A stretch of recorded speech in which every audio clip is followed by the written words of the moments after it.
Welcome to the newest episode of Beyond the Fame with Jason Fraley. I'm your host, Jason Fraley, picking the brains of the top filmmakers, musicians, and artists of our time. Rock and Roll Hall of Famer Jerry Harrison of Talking Heads performs live at Lincoln Theater in Washington, D.C. this Thursday night. He joined me to discuss the band's biggest hits, including Psycho Killer, Life During Wartime, Take Me to the River, Once in a Lifetime, and Burning Down the House. Hey, Jerry Harrison. Hey, thank you so much for joining us on WTOP in D.C. It's a delight to be here. And of course, we should tell everyone we're talking to you, the Rock and Roll Hall of Famer of Talking Heads, because you are coming to the Lincoln Theater here in DC on Thursday, June 22nd, along with Adrian of King Crimson, and then a long history with Talking Heads as well. How did this reunion of you two begin with to launch this tour? Didn't it start like during the pandemic, like 2021? You reunited for like a Remain in Light tour, and you just sort of kept it going?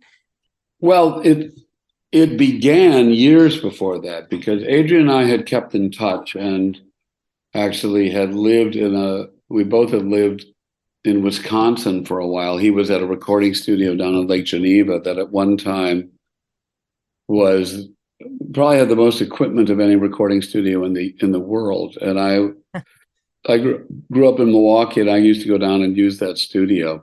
And basically because it was a great deal as well as a great studio. So Adrian and I just kind of kept in touch, and he would play on my solo records and played on the Crash Test Dummies album and just other things that I did. And then I happened to be going to Nashville where he moved with the movie I did, Take Me to the River, about Memphis music. I'm not sure if you're aware of that. Nice. But it's a fantastic movie. I recommend it to everybody. Great documentary. And we kept talking about how we just had such fun on the tour in 1980, which of course was in support of Remain in Light, the album that Adrian had played such a wonderful solos on. And we just said, how are we going to do this? And I had produced the band Turquoise, and I called up Adrian and said, I think I found a solution. These guys sort of, Talking Heads was the inspiration for them making this band, and they know a lot of the songs, and to a degree we can just join them. And so we did. And they then, after 2021, we were supposed to start in 2020, but the pandemic of course reared its head, and then we spent 2021 and 2022 fulfilling sort of the festivals that we were going to do in 2020. And, unfortunately, we were in Nashville the year that the Play Bonnaroo, the year that it flooded. So we missed that one. And this year we decided, well, let's go out and do a theater tour and go and play do our own shows. And it's been great. I mean, a year ago, we played 5 shows in 5 days. And this year we played 5 shows in 5 days. And a year ago, we played 5 shows in the year. And you get a little bit tighter when you play 5 shows in 5 days. So we're having that experience of just playing every day. And it's grueling and tiring. I haven't done this in 25 years, so it's a challenge, but it's a wonderful challenge, and it's been a lot of fun. Yeah, a quarter century of a break from touring. So you're back out there now. It's like, it's like riding a bike, maybe a little rust, but you're shaking it off, and the rust will be off by the time we get to see you. That's right. That's right. So but I believe you are calling it the Remain in Light tour. Like, so is it mostly songs from that famous Talking Heads album? Is there any other Talking Heads stuff? Any King Crimson stuff? I'm trying to get an idea of the set list without, spoiling it, but just a general sense. We took the show in Rome as the blueprint. So that's had all of these sort of up-tempo songs from Remain in Light. We were playing audiences where we didn't feel a song like The Overload was really, if it was a totally sit-down theater audience, maybe doing the entire album would have been the appropriate thing to do. And then we included songs from our earlier records. So we're including a song like Life During Wartime and Psycho Killer, and some others that we did on that in the show in 1980. Then we decided, well, we should give a little respect to what we've done for the last 25 or a little more than that, last 40 years. So both Adrian and I are doing a song that we chose. I'm doing Rev It Up, and he's doing Thelahun Ginji from Discipline. And then finally, we wanted to have a song that focused on the band that has joined us, and they had been doing Slippery People. And I had produced Slippery People, and I hadn't produced it, but I played with Mavis Staples, who recorded Slippery People. And as a co-writer, I was very excited to not only play with her, but that she was doing it. Yeah. And so we're doing that, but with the two women singers in the band singing that song. One of the main things we really wanted to do is we're split up the vocal duties, and we make it about playing to different strengths, but about the interplay of different people. This person does this and this person does that, and not so focused on a single lead person. It's about the music, these songs, and about the joy that they bring, and not about the one person expressing their personality for 90 minutes. It's better that way. Smart decision. I love it. Well, you mentioned a few seconds ago that you were born in Milwaukee. I always love to remind our listeners how this whole thing began. Like, I know you were previously in the Modern Lovers, and then folks here in the DC area, of course, know David Byrne's backstory. I mean, obviously born in Scotland, but grew up in our area, Arbutus, Maryland, Lansdowne High School. So, how does that meeting happen? If you're from Milwaukee and Byrne is coming up around here in Arbutus, Maryland, where did you meet up with those guys? Was it you were in college? I was past college, and I'd already been in the Modern Lovers. And the Modern Lovers record, which ended up being the demos we recorded to make what was supposed to be the record, music we recorded in the spring of 1972, eventually got released on Berserkly Records in the beginning of 1976. And it was sort of a blueprint for the sort of burgeoning punk movement, because it espoused the same ideas. I always think that we were one of the great precursors to punk, or you could even say we were one of the first punk bands, because it was all about, paved the way, baby. Yeah, we were all about short and sweet, and sort of standing as an alternative to prog rock, and that the musicians who would talk about how they had been in the academy, and solos and light shows that went on for 20 minutes and things like that. Ours was about short, sweet songs that you really felt strongly connected to. I think one of the ethos of punk was, you may not be the best musician, but you will find a way to express what you need to express. And that's sufficient. And usually it will be quite unique. Sometimes because you don't know how to play your instrument. So you find ways of sort of playing and interrupting noise to get the point across. I mean, and it was a really fascinating time, a time that I think that the scene that developed around CBGBs in particular was really special.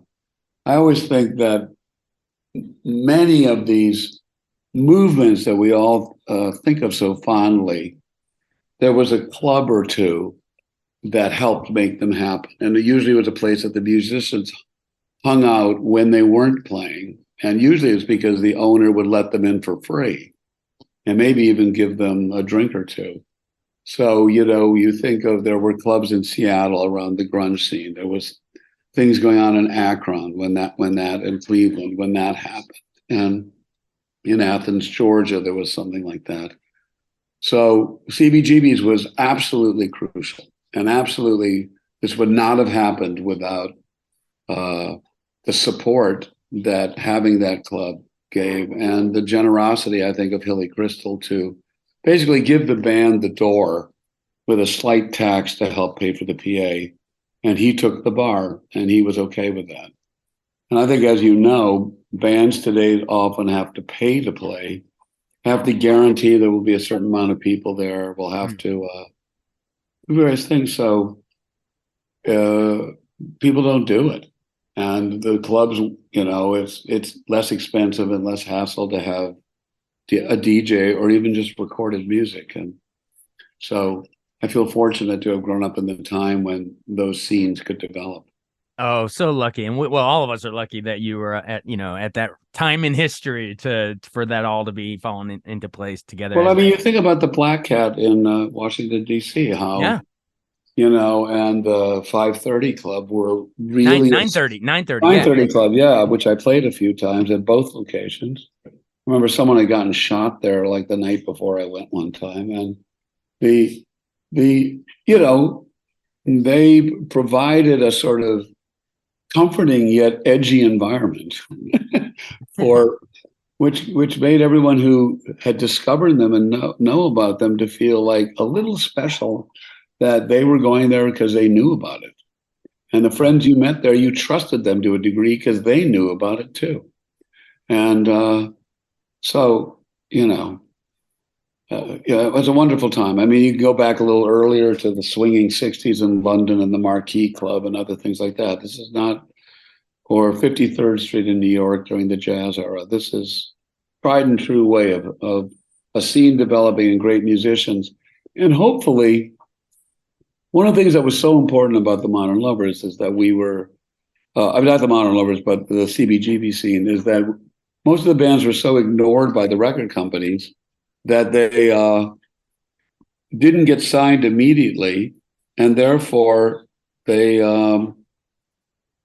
weren't quite competing with each other. When we all started going all around the world or all around the country, then competition came in, and it was a less homogeneous and supportive scene. But there was a moment where everyone just kind of said, we think what all of our bands are doing here is the most important music in the world, and we also think that every one of them has their unique thing. We're not competing with the Ramones. We don't sound anything like the Ramones. We're not competing with Blondie.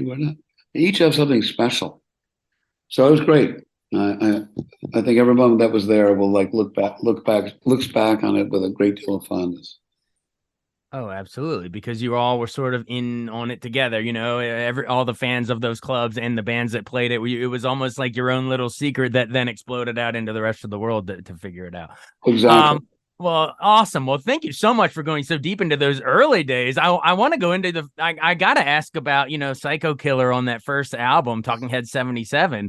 Memories of recording that, because you had just joined the band. I guess the band like kind of formed with Bern and everybody maybe a year or two earlier, but you joined in 77 and right in time for that album. So tell me about recording Psycho Killer. That opening bass line is like pretty ominous. And of course we all remember the fa fa fa, better run right away. But yeah, any memories of putting that one actually together?